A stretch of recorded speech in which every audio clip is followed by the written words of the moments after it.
to see the new Transformers movie, Transformers Dark of the Moon, and I thought it was pretty awesome. The action sequences and special effects were definitely, they lived up to my expectations, as always, and the acting was decent. I mean, it was okay.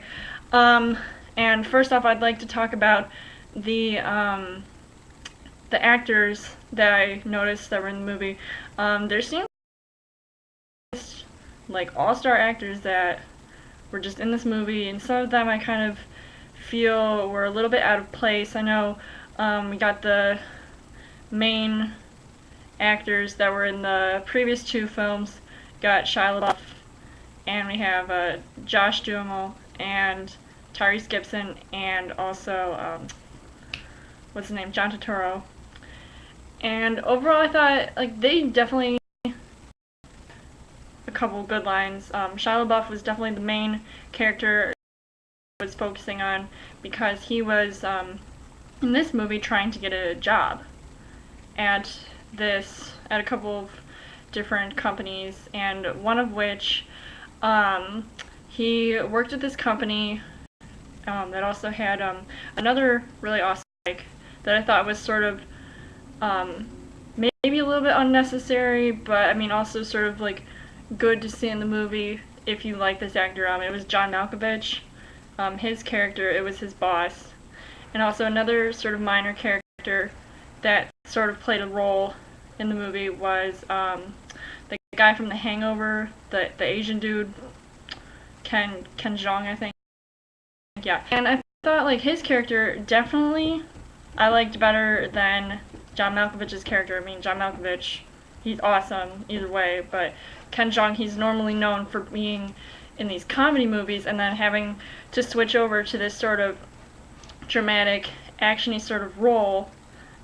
I don't know, I thought his role was sort of out of place, but I mean, I thought his character was pretty cool. I mean, he knew about some of the events that happened at NASA, because he actually worked as one of the NASA people, because this movie was originally set in the 1960s when Neil Armstrong and the other astronauts landed on the moon, and also when the first sort of Autobots were discovered on the moon, as well with the frigate crash site with the spaceship.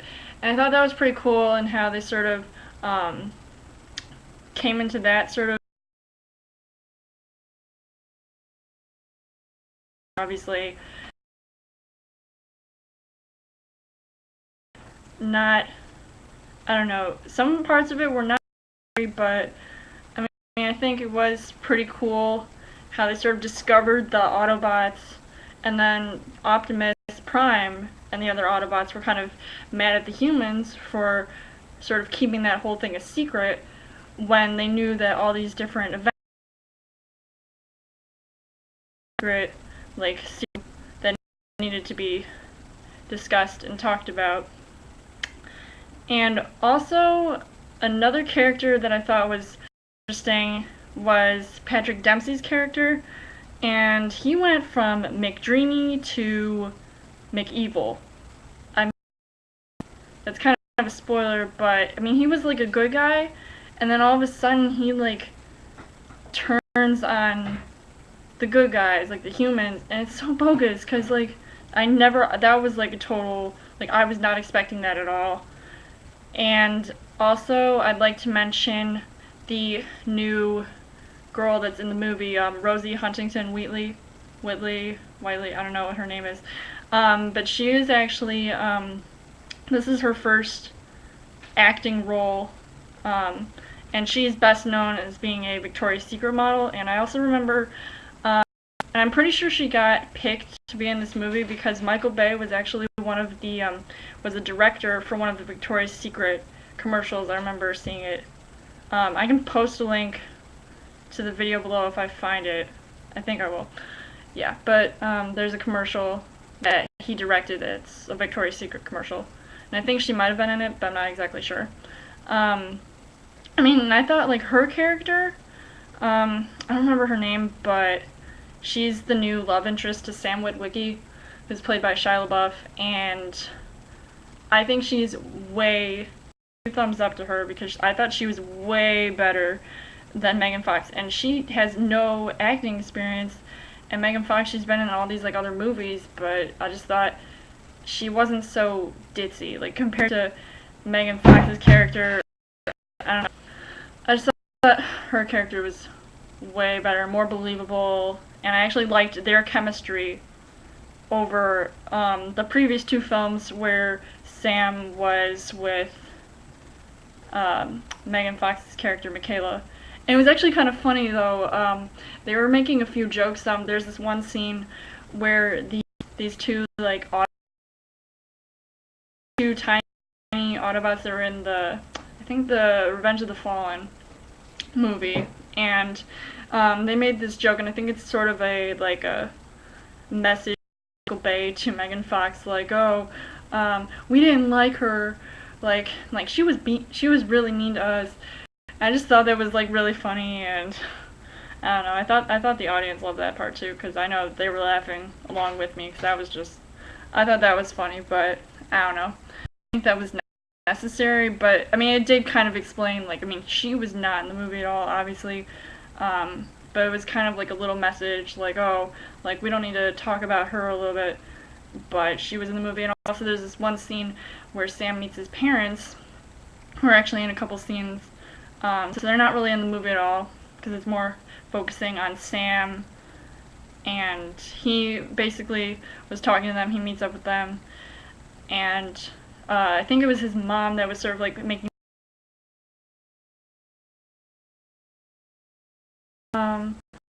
like I liked her or something. It was like, I don't really remember what it was, but she was sort of making like some jokes about like why she wasn't there or whatever.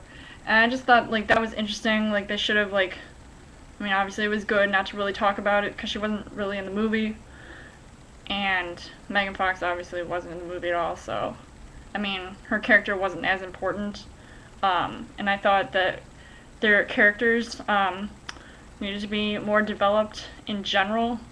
I just thought there was a lot of stuff that was missing in the movie, and I think like that's one of the things that I was kind of mad about, and I kind of wish it didn't really drag on as much as it did, because like there was like really awesome action sequences, like especially in Chicago. I remember when they were doing, and I mean I thought those scenes were really cool, like especially the one where the building's like toppling over, like it almost splits in half, and the parachuting, like they look like flying squirrels coming out of a helicopter. I mean, I thought that scene was really cool. And although I did not see 3D, and I kind of wish I did, because those scenes would have looked, they would just popped out of the screen, they would have looked really awesome. But I saw it in 2D, and I don't know, I still kind of felt like I got the same experience as if it were in 3D, but and also there was a couple scenes, of course, like, I mean, Michael Bay knows how to touch on that, but actually was about to cry in this one scene that I sort of won't tell you guys about, so if you go see it, you'll know what I'm talking about. It's close to the end. And also there was the one scene where the Autobots meet up with the guy, the Autobot that was in the spaceship that crashed on the moon, and Optimus Prime, he sort of like brings him back to life, and then he becomes like this total nutcase. Like he's basically almost an apprentice to like having even Megatron show up in the movie. I mean, how can you have Transformers without Megatron? But that was like the same thing I thought about having like all those like A-list actors. Like, why are you having like all these big name actors in the movie when it's sort of unnecessary? Like, how is that? Like, I know Frances McDormand, she's another actor who was in the movie. I mean, generally she played a bigger role than I thought she was gonna play, and she was like working for the like security. It was like something for NASA, or the CIA, never mind. The CIA, she was working for the CIA, and then She was the one that was basically trying to get all this like stuff with the Autobots and the Decepticons like just done, and trying to take over basically everything and just like take control of the situation. But I mean, man, it was like crazy. Like it was just too much epicness and too much destruction. I was just amazed at how like big this movie was. Like I didn't realize like this was gonna be big. I thought it was gonna be like almost like the second one, but it definitely was better than the second one. And I don't know, I still like the first one. And I don't know, it's really hard to call, but definitely one of the flaws of this movie was the length of it. And I don't know, that was just basically what I thought about that aspect. And also, the one really cool thing that they did in the movie was have Cybertron, which is the planet that the robots come from, the alien robots, and it sort of gets like almost magnetized into the atmosphere. And I actually figured that was going to happen. It was either the, there was this like, I don't remember the name, it was Unicron or something. I thought that they were going to have that guy in the movie. Because I know they originally were trying to decide, like, even before this movie came out, like, who was going to be in the movie. And it almost reminded me of that, like, it was, like, the planet-sized, like, Autobot or Decepticon. And this was just even bigger than my expectations, and I never thought, like, it looked so cool. And I just couldn't imagine that happening, like, in real life. And I love how they do this sort of fiction with almost realistic settings. And seeing that, oh my gosh. See, I don't know if any of you guys live in Chicago, but that would be crazy. I mean, I even saw a scene where they shot The Dark Knight, but anyway, I mean, in the movie, I saw the place where they shot a scene in The Dark Knight, but anyway. And basically, the Decepticons are using humans as their basically like servants, and they're making them work for them and sort of like go undercover. And that's one of the things that Patrick Dempsey was doing, and it's just this whole thing. I don't know. And also, I'm trying to think, man, this movie was so cool. Like, I mean, besides the fact that it was long, I thought this movie was awesome. Just a lot of action, a lot of special effects. And the dialogue is basically the same from the second movie. Nothing really changed there. And I thought there were two Autobots that were basically the same as the two sort of Autobots that were in the second movie. Like, they were completely different, but yeah, they were the same. They were just like talking the same. It was the way they were talking. It was kind of annoying, but it was still funny at the same time. So I sort of liked that, how they sort of combined the movies, yet they're different movies, and each one escalates. Each story is bigger than the one before, and I thought this one definitely was cool. It was awesome. So,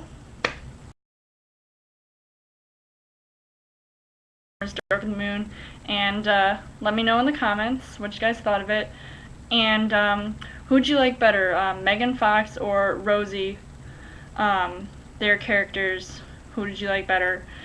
And do you wish they could make a fourth one? Because I heard that this was the last one. I personally don't want to see a fourth one, but, you know, it's Hollywood, everything can happen. And yeah, so, and anything else, just tell me what you guys thought of the movie overall. It was pretty awesome. And I will see you guys later. Bye.